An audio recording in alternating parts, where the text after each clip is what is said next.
नमस्कार दोस्तों, welcome to our channel. और आज 25 मार्च है और आज हम एक शेयर को स्टडी करने वाले हैं जो निफ्टी और बैंक निफ्टी का पार्ट है। और उस शेयर का नाम है एचडीएफसी बैंक। चलो एक बार हम एचडीएफसी बैंक की चार्ट पे चलते हैं और देखते हैं क्या कुछ मूवमेंट है। दोस्तों ये हमारे सामने आ गया एचडीएफसी बैंक का चार्ट।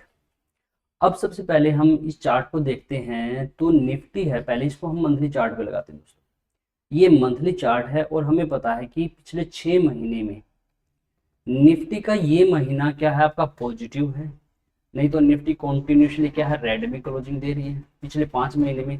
दूसरी बात, अगर हम एचडीएफसी बैंक को देखें तो पिछले 5 महीने में 3 महीने इसके ग्रीन है। और ग्रीन में अभी देखें तो ये अपने ऑल टाइम हाई के बराबर है, दैट इज 1820 के आसपास इसने क्लोजिंग दी है। ठीक है दोस्तों, दैट इज ये वीक मार्केट के अंदर भी आपकी स्ट्रेंथ शो कर रहा है, जैसा हमने कोटक बैंक के अंदर स्टडी किया था। और दूसरी बात देखिए तो दोस्तों ये शेयर्स है एक काफी लंबे कंसोलिडेशन फेज में। ठीक है, जैसे कि अगर हम देखें तो ये इस रेंज के अंदर, ठीक है, दैट इज इस रेंज के अंदर ये अपना आ चुका था करीब करीब। अगर अपन बात करें तो ये यहाँ पे अपना इस रेंज के अंदर आ चुका था और ये यहाँ से कॉन्टिन्यूसली एक रेंज में चल रहा है। ठीक है, और ये रेंज को अगर हम कंसिडर करें तो ये नवंबर 2020 की बात है। नवंबर 2020 से अभी 25 चल रहा, तो मोर देन 4.5 ईयर हो चुके, 4.5 साल से ज्यादा का टाइम हो चुका दोस्तों। और ये शेयर एक कंसोलिडेशन रेंज में ही, ये मान लो लगभग 400 पॉइंट की रेंज में घूम रहा है और एक काफी अच्छा शेयर।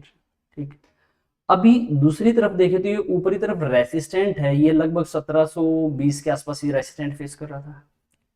अभी इसने पिछली बार ब्रेकआउट किया था, लेकिन ये मार्केट एक्शन थोड़ा डाउन आया, लेकिन जितनी मार्केट डाउन आई है उतना ही शेयर डाउन किया, इसने अपने स्ट्रेंथ को शो किया दोस्तों।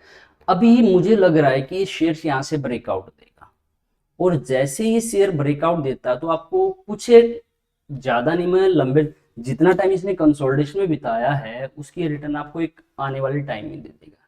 अगर आपको लग रहा है कि ये शेयर अच्छा है तो आप अपने फाइनेंशियल एडवाइजर से सलाह लेके आप इसको बाय कर सकते हैं, तो अपनी वॉच लिस्ट के अंदर ऐड कीजिए और इसको ट्रैक कीजिए दोस्तों। दूसरी बात, अगर मैं वीकली टाइम फ्रेम पे आपको मूविंग एवरेज से की बात करें तो ऑल मूविंग एवरेज से ही ऊपर चल रहा है, दैट इज आपका 921 100 200 ऑल मूविंग एवरेज से ऊपर चल रहा है। ठीक है दोस्तों, एक बार हम इसके फाइनेंशियल को स्टडी करते हैं दोस्तों। अब फाइनेंशियल्स के लिए हम देखते हैं एचडीएफसी बैंक की। सबसे पहले आते हैं हम इसकी मार्केट कैप पे। कंपनी एक बहुत ही बड़ी कंपनी दोस्तों, लगभग 14 लाख करोड़ की कंपनी, बहुत बड़ी कंपनी।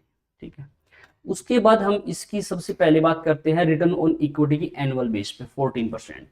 रिटर्न ऑन इक्विटी क्या होता है, ये मालिकों का पैसा होता है, दैट इज जो उन्होंने बिजनेस के अंदर लगा रखा और उस पर वो कितना रिटर्न साल में कमा रहे, साल में करें।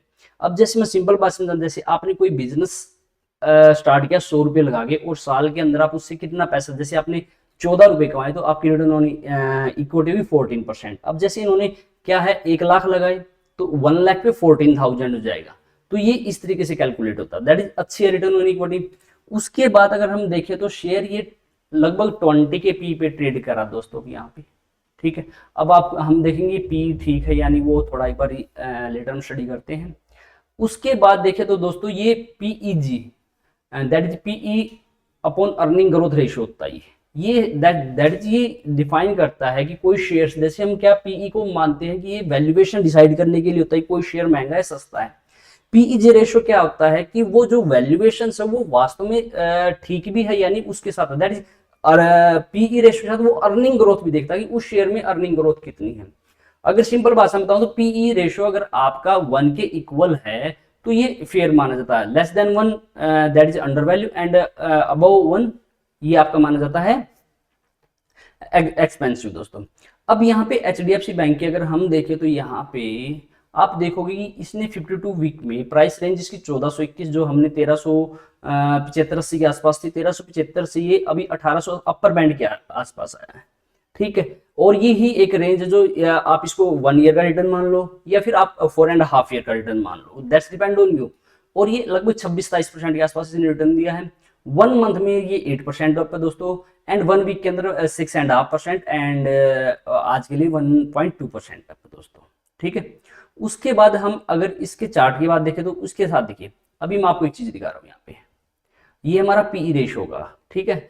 अगर यहाँ पे अगर देखें तो आज हमें ये 20 के पी पे मिल रहा है, यहाँ पे 1821 है, ठीक है। अगर मैं आपको एक चीज और दिखाऊं तो ये इस रेंज के अंदर यहाँ पे आया था नवंबर 21 के अंदर, ठीक है। और लगभग उन्हीं रेटों के आसपास 1700 से 1800, 100 रुपये बढ़ा, बिल्कुल मान रहा हूँ आपकी बातें। दूसरी बात, अगर हम नवंबर 2000 कब की बात करते हैं, 21 की, ठीक है। उस टाइम पे इस शेयर्स की पीई देखते हैं, अक्टूबर नवंबर के अंदर था, अक्टूबर है या नवंबर, एक बार just I want to clear, this is the October 21, ठीक है। And now we will check it. और हाँ दोस्तों, अगर यहाँ पे देखें तो ये शेयर 3840 के पी पे ट्रेड कर रहा था, ठीक है। एंड नाउ ये शेयर आपका 20 के पी पे ट्रेड कर रहा है इस टाइम पे। तो अगर हम देखें वैल्यूएशन वाइज, शेयर का रेट 100 रुपये बिल्कुल अप है, लेकिन अगर इसकी पीई से कंपेयर करें तो शेयर्स क्या आपका, दैट इज आपको सस्ते भाव पे मिल रहा है, ठीक है दोस्तों। अब इसका अर्निंग पर शेयर की बात करें तो अर्निंग पर शेयर देखिए दोस्तों, इसका बढ़ रहा है कॉन्टिन्यूसली, ये अच्छी ग्रोथ है। अब एक बार हम इसके फाइनेंशियल की तरफ स्टडी करते हैं, और फाइनेंशियल को हम कंसोलिडेशन बेस पे देखें दोस्तों, ठीक है। ये आगे अभी देखिए, ये जून 2022, जून, सितंबर, दिसंबर, ये है। अगर हम जून 2022 में देखें तो इसका रिवेन्यू था 44,000 करोड़। अब वहां से बढ़ के 1,12,000 करोड़ आ गए, आप कैलकुलेट करिए कितने परसेंट बढ़ा है, ठीक है। उसके बाद इसका ऑपरेटिंग प्रॉफिट उस टाइम पे लगभग 16,500 करोड़ था, आज लगभग 28,000 करोड़ हो चुका है। मैं अप्रोक्सीमेट डबल है दोस्तों, ठीक है। उसके बाद अगर देखो ये शेयर्स ने परफॉर्मेंस क्यों नहीं दी, उसका एक बार रीजन देखिए, यहाँ पे इस शेयर्स के जो मार्जिन थे वो काफी अच्छे थे, दैट इज 44%, 45, 41, 30। अब यहां से क्या इसके मार्जिन पे डेल्टा आने लग गया, लेकिन अगर अभी हम देखें तो इसके मार्जिन स्टेबल है, ठीक है। और अभी जैसे क्या है, आरबीआई की एक मार्केट इन द एक्सपेक्टेशन से कि अप्रैल के अंदर, या एक तो फेड एक बार इंटरेस्ट रेट कट, जो अभी क्या है कि ये माना जा रहा है कि इंटरेस्ट रेट कट होएगा। अगर इंटरेस्ट रेट कट होगा तो बैंक को डायरेक्ट बेनिफिट मिलेगा, और इसके क्या है जो मार्जिन वो इंप्रूव होगी दोस्तों। उसके बाद अगर हम इसका देखें इंटरेस्ट जो ये पे कर रहा है, दैट इज ये 2022 के जून में 16,000 करोड़ का पे कर था, और नाउ ये लगभग 47,000 का इंटरेस्ट, क्योंकि लोगों से एफडी या सेविंग में पैसा लेता है, फिर किसी अदर बैंक से या आरबीआई से पैसा लेता है, तो उसके ऊपर जो इंटरेस्ट पे कर उसकी बात है।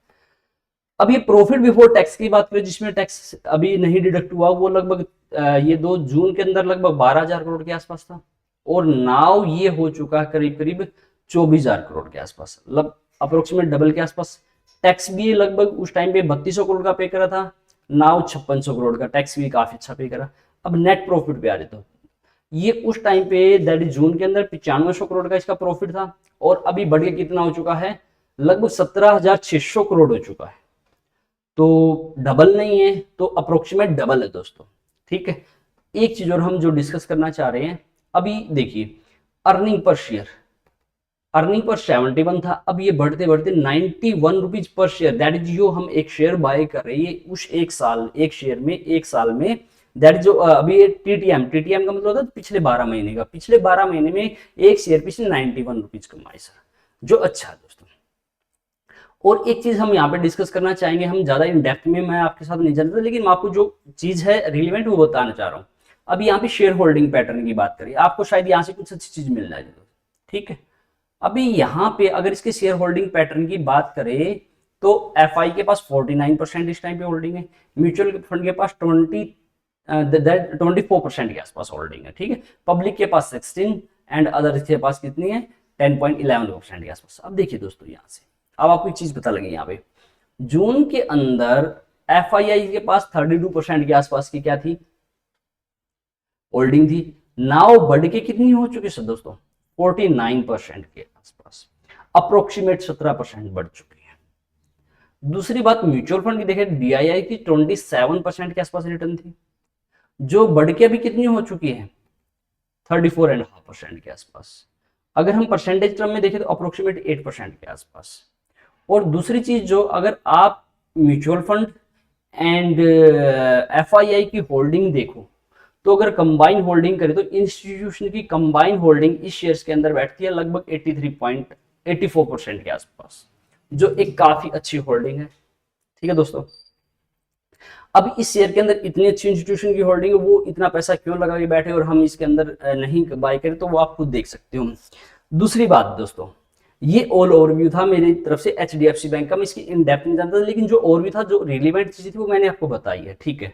अब आपको इसको बाय करना नहीं करना पैसा आपका है, डिसीजन आपका है। अगर आप बाय करना चाहते हो तो अपने फाइनेंशियल एडवाइजर से एक बार सजेशन जरूर लीजिए, ठीक है। थैंक यू दोस्तों फॉर वॉचिंग दिस वीडियो।